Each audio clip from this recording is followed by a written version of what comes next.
Welcome to Families Recover Together, a three-part series on stimulant use disorder, brought to you by North Country Health Consortium's Petra Direct program.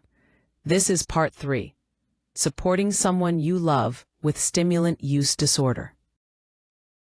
In this presentation, you will learn how to support someone in active use, how to assist with treatment access, how to support someone in recovery, and how to support yourself. Supporting someone in active use can often become complicated, but it can be done. The term active use refers to the continued and harmful use of any substances for mood-altering purposes. So how do you support someone in active use? First, start by understanding that substance use is a disease, and it is not a choice. Understand that relapse is often part of the process, and that individuals in active use face many barriers on the road to recovery. Recovery is a complex and deeply personal experience. Some concrete things that you can do to support someone you care about in active use are: keep the lines of communication open. Encourage them to seek help and outside advice early and often. Talk to friends, people, and family members in recovery who have the lived experience of what they're going through and how they found help. Connect. Consider family therapy and social support. Assess readiness for change. Recovery is a choice. It must be chosen, and someone has to be ready to take that step. Many times, when we are supporting someone that we care about in active use, we fall into patterns of enabling. Enabling is not a helpful strategy, but how do you avoid it when you want to help? Enabling refers to making something possible or easier by supplying the means, knowledge, or opportunity. Oftentimes, we do not recognize our enabling behavior. Not sure if what you are doing is enabling? Then let's find out. Ask yourself these questions. Are you making excuses for a loved one's behavior? Are you ignoring your own needs? Are you avoiding conflict? Are you taking on more responsibilities than necessary? Are you experiencing resentment? Are you providing financial support? If you answered yes to any of these questions, you may be an enabler. Enabling is often unintentional and stems from a desire to help. In fact, many people who enable others don't even realize what they're doing. Some helpful tips to avoid enabling are: create healthy boundaries and clear consequences for unacceptable behavior. Hold them accountable. Avoid cleaning up messes your loved one makes while under the influence. Keep your cash. Stop giving money when you know that they will use it to fuel their use. Instead, provide food, fuel, or help in other tangible ways if you are unable to set this boundary. Don't be a life preserver. Stop paying bills for them and providing an option for them to fall back on you. Let them face the music. Allow consequences to take effect, including both the consequences you set and consequences from other people, such as work or school. Give yourself permission. Relieve yourself of guilt and obligation. Prioritize your needs and improve your self-care. Define it. There is a fine line between helping and enabling. Navigating the treatment world is complex, but you can help. Accessing treatment can be overwhelming for individuals with substance use and for their friends and families. Tips for accessing treatment include knowing the barriers.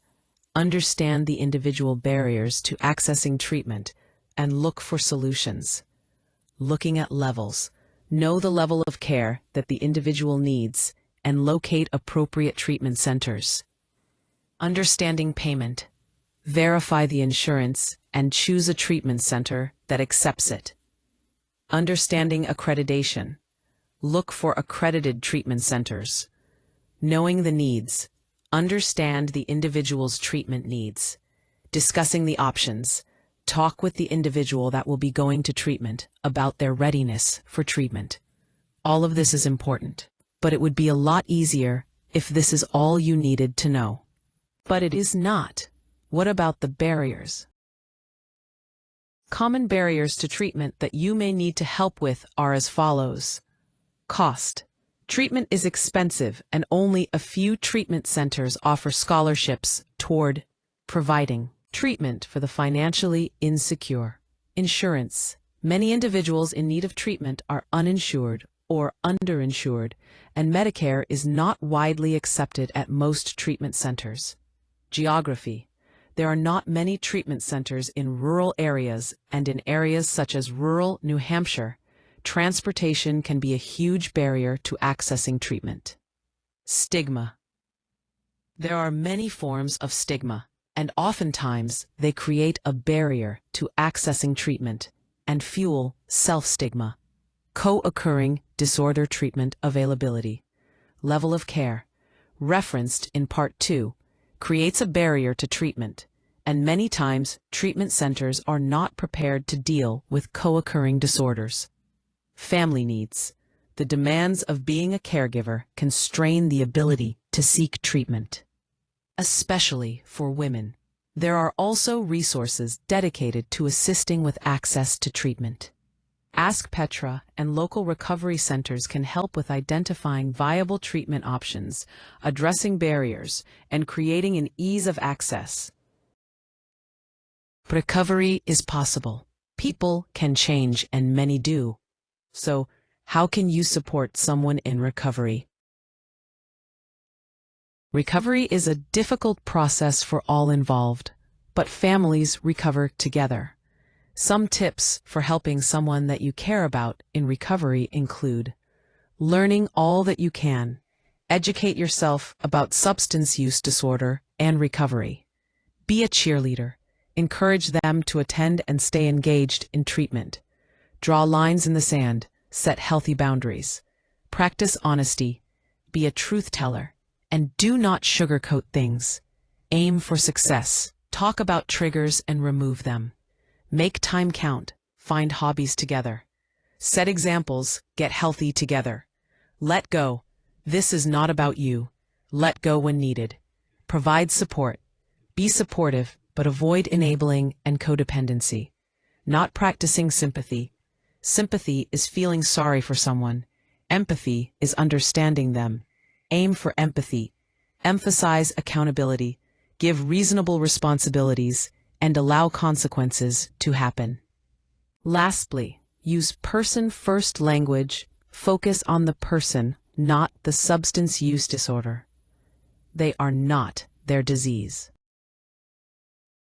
You can learn and understand the following. How to treat people as resources, not recipients or objects. Recovery is not linear, and there will be bumps in the road. Recovery must be chosen, and it is self-directed. What your role is in their recovery. How to identify a crisis. How to identify your own stigma and reduce it. The stages of change. The stages of recovery. Multiple pathways of recovery, referenced in Part 2. And understand what recovery capital is. Learning these items will help you to become a recovery ally and trusted person. It is important to remember that we all need support, and that includes you. You cannot pour from an empty cup. Place your own oxygen mask on before helping others.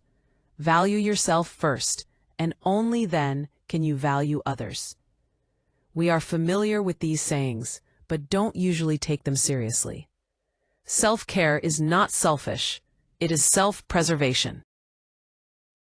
Self-care is important for our quality of life and for us to be effective helpers to the people that we care about. Self-care helps you to be your best self, healthy, confident, aware, resilient, and relaxed. Benefits of self-care include being your best. Self-care helps you perform at your best. Being healthy. It supports overall well-being. Being confident, self-care can help maintain self-confidence and self-esteem. Being aware. It makes us more aware of our personal needs. Being resilient, self-care allows us to be resilient. Being relaxed. It can help you feel well-rested and energized. The 7 dimensions of wellness are important for understanding the impact of self-care and are as follows: physical wellness, exercise, healthy eating, avoiding substances, adequate sleep, and more. Environmental wellness, maintained vehicle, correcting safety hazards, clean living spaces, and minimizing stressors. Spiritual wellness, relaxation in the day, prayer and meditation. Be accepting, and let your values guide your actions. Emotional wellness, making decisions with minimal stress, setting priorities, and maintaining balance. Intellectual wellness, read, find life intellectually stimulating, and use reputable sources. Occupational wellness, plan a manageable workload, find a career consistent with your values, and do good work. Finally, social wellness, plan time with family and friends, find relationships rewarding, and explore diversity. Ideas for self-care include: read a book or magazine, meditate, breathe, do something creative, dance, journal, garden, watch a movie, unplug from social media, spend time with loved ones, or take a walk. Find something that you love and do it. That is self-care at its finest. For more information, resources, or to schedule a presentation, please contact Ask Petra.